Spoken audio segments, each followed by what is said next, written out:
Hindi tayo dapat masyadong malayo sa patient, ha? Mga ganito lang ang kalayo. Walang magganyan, and then hindi din masyadong malapit. So, sakto lang. And then, yung tamang open ng legs is, yung isang leg nakalinya sa shoulder, yung isa naman sa waist. Ha? Walang mag-split, wala pong mag-ngani. Kaya mahirapan mag-push. So, ang sakto lang is ganyan. Ha? And then, regardless kung non-dominant or dominant hand, kung saan ka mas comfortable, yun ang gamitin na kamay. And then, heel of the hand ang ilagay. Saan ang heel? Ito ha, hindi ang palm. Ang heel ng hand, ilagay sa center ng chest. Kanang makuha ninyo sa sternum. Yes. Asa ng sternum? Kanang bukog, breastbone. So, sa two-thirds to three-thirds sa lower half ng sternum. Ha? Dili po kaayo taas.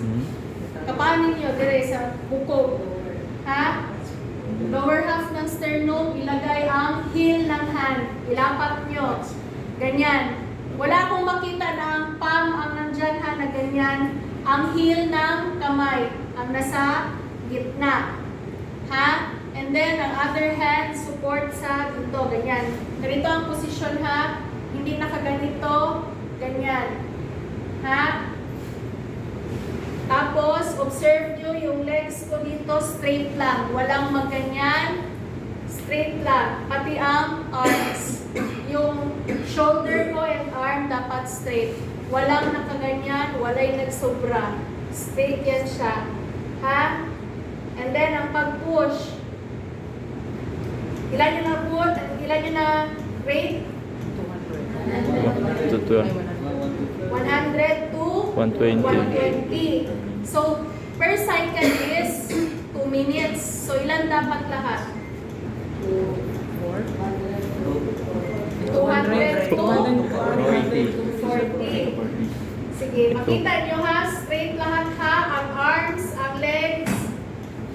Okay? Wala kaming makita na magganyan-ganyan ha. Pero tingnan nyo, pag naka-green light, green ba ito? Yellow. Green, yellow. Yellowish siya, no? Ang uban ng good color is green. So yung kanina, malaman mo na tama ang pag-push mo, ang rate and ang depth. Nakaganyan siya, dalawang yellow-green. Yellow-green na lang. Pero tingnan nyo, pag dili kayo na ko, duoton. Awa. Ha? Yes po. Pero pag, kung duoton ako, pero hinay.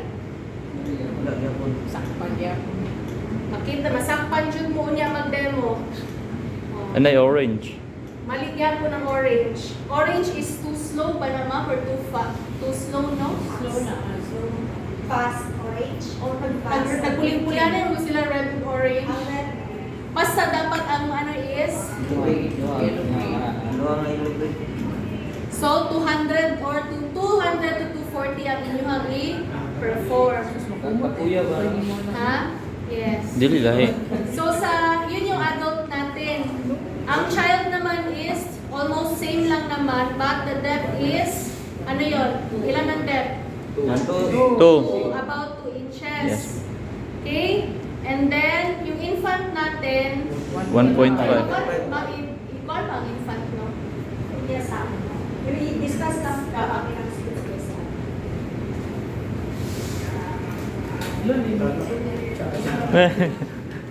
Kadlok. So, ang infant, of course, di ta magluhod ani ha sa table ni siya. Namang good kuan kanang light ba init. Sige, balik ka dito. When I say hard surface, walay magkuan sa kutsyon ha, kay useless ang bisa ng adult. Walay mag-CPR sa kutsyon, sa bed or sa sofa or anywhere. Ang ginabuhat ana mo nang manawag rescuer kay nana sila ginabutang na board. Cardiac board sa likuran. Kay useless mag-CPR kung bumog.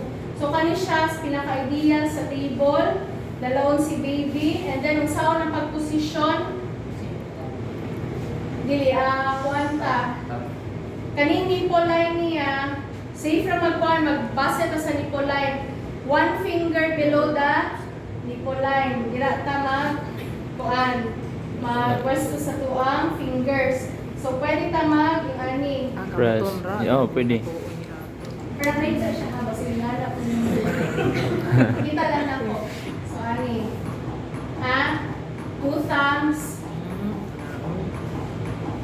Or pwede po itong ingani. Okay? Wala yung magkuha na, kaya pura tayo at huwag abot. Dili eh. Di pwede.